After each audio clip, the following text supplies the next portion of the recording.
ভগবান সবসময় গরিবের ধৈর্যের পরীক্ষা নেয়।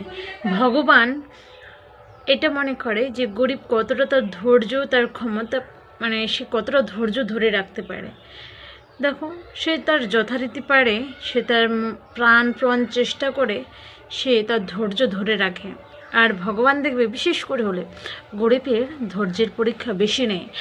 ভগবান গরিবকে বেশি কিছু দুঃখ অবশ্যই দেয় না, এটা আমরা মনে করি যে গরিবকে ভগবান বেশি কষ্ট দেয় না। ভগবান সবসময় গরিবের কাছ থেকে পরীক্ষা করে যে সে গরিব হয়ে কতটা খুশি আছে, সে কতটা খুশি বা কতটা সে সব কিছুটা জয় করতে পারে। তাই জন্য তো ভগবান গরিব আর বড় লোকের মধ্যে তফাৎ দিয়েছে। তাই জন্য তো ভগবান গরিবের বেশি পরীক্ষা নেয়, আর গরিবরাই সেই পরীক্ষাতে অনেকে বেশি জয় করে ফেলে।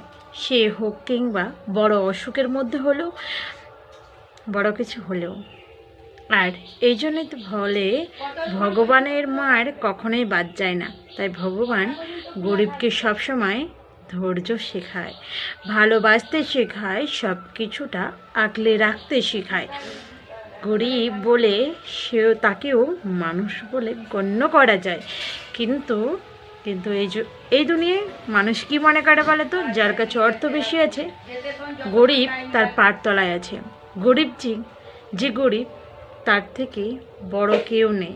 তাই তো ভগবান তার বাসায় বেশি বাস করে, তাই না রাধা মাধব?